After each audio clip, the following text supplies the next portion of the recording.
اچھا ڈاکٹر سلمان شاہ صاحب، اب ایک سوال میں سے سوال نکل آیا ہے کہ کیا ہم آئی ایم ایف کے بغیر زندہ رہ سکتے ہیں، اور اگر ہم ڈی لنک نہیں کر سکتے پاکستان کی اکانومی کو آئی ایم ایف کے ساتھ، تو کیا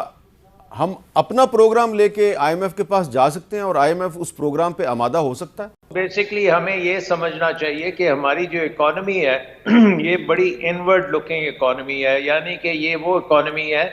جو ایکسپورٹ نہیں کرتی، گلوبلی بڑی ان پروڈکٹیو، بڑی ان کمپیٹیٹیو اکانومی ہے،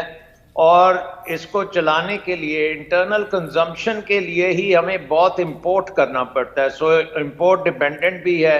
ایکسپورٹ اورینٹڈ نہیں ہے۔ تو وہ نیچرلی جب ہمیں تھوڑے بہت قرضے مل جاتے ہیں تو ہمارا کام چل جاتا ہے، جب وہ ذرا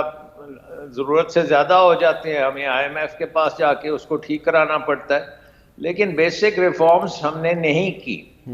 اب اس میں جو میرے نظر میں سب سے بیسک ریفارم ہے وہ ہماری گورننس ہے، جو پولیٹیکل اینڈ اکنامک گورننس ہے، bureaucratic. We are a bureaucratic state, ہر کام یہاں پہ بیوروکریٹس کرتے ہیں، اور بیوروکریٹس کو نہ تو بزنس کا پتہ ہوتا ہے نہ اکنامکس کا پتہ ہوتا ہے، لیکن پاور ساری ان کے پاس ہوتی ہے۔ سیاستدانوں کو تو ایبسولوٹلی کچھ پتہ نہیں ہوتا، وہ تو آتے ہیں اپنا ادھر ادھر کی گولیاں کراتے ہیں، اور ووٹ حاصل کرنے کے لیے وہ ہر کام کریں گے، شارٹ ٹرم مائیوپک قسم کی پالیسیز بنائیں گے کہ ان کو ووٹ مل جائیں،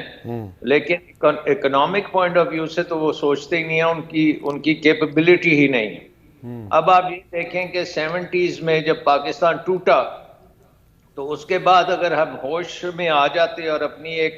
زبردست قسم کی اکانومی بناتے اور کوریا کی طرح کی اکانومی کھڑی کر دیتے تو آج ہمیں کسی کے آگے جانے کی ضرورت نہیں تھی۔ ہم نے بالکل اس کا الٹا کیا، ہم نے بیوروکریٹس کو بڑھا دیا، ہر چیز میں بیوروکریٹس کو گھسا دیا، انرجی سے لے کے سٹیل، کیمیکلز، بینکنگ، فائنانس، یہ وہ ہم نے کہا یہ سارے بیوروکریٹ اسلام آباد سے بیٹھ کے کریں گے، اور ان کی کوئی پوچھ گچھ بھی نہیں ہوگی، کوئی اس کی پرفارمنس کو ایویلویٹ بھی کوئی نہیں کرے گا۔ اس کے بعد ہم نے ایک اور بہت بڑا کام کیا، اور وہ یہ تھا کہ ہم نے اپنے بجلی کا نظام جو ہے اس کو بھی امپورٹڈ کر دیا۔ تو ایک انورڈ اکانومی میں ہم نے بجلی کا نظام ایسا بنا دیا کہ وہ امپورٹ کریں گے تیل، گیس، کوئلہ، تو پھر وہ بجلی بنائیں گے۔ سو اب آپ بجلی آن کرتے ہیں اور وہ ڈالروں میں ہمیں پیمنٹ کرنی پڑ جاتی ہے، پھر وہ ہم استعمال کریں یا نہ کریں وہ بل پھر بھی ہم نے دینا ہے۔ اور ایسے ایسے ماشاءاللہ ہمارے لیڈران نے کیے ہوئے ہیں کانٹریکٹس کہ وہ پاکستان کے ہر شہری کی جیب خالی ہو گئی ہے ان کانٹریکٹس کی وجہ سے۔ اور اب آپ ایسی سچویشن میں ہیں کہ وہ بجلی نہ ہم جلا سکتے ہیں، نہ ہم نکل سکتے ہیں، نہ اس میں پروڈیوس کچھ کر سکتے ہیں، نہ فیکٹریاں اسے خرید سکتی ہیں، لیکن پیسے ہم نے دینے ہیں۔ اچھا، سو یہ چیزیں جو ہیں اس کو آپ دیکھیں کہ یہ بڑی میجر ایک قسم کی ڈیسیژنز لی گئی ہیں، دیدہ نشست جیسے کہتے ہیں، دیکھ کے یہ ساروں نے کیا ہے، اور اپنے تو انہوں نے بہت اچھے کر لیے ہیں حالات، لیکن ملک کی وہ بالکل تباہی کر دی۔ اچھا اور جی تیسری چیز بھی ایک میں کہہ دوں، جی اور وہ یہ ہے کہ جب سوویت یونین ٹوٹا اور برلن کی دیوار گری تو پوری دنیا نے ایک گلوبلائزیشن کی طرف قدم اٹھایا، اور یہی کہا جاتا تھا کہ جو ملک اپنے آپ کو ریفارم کر لیں گے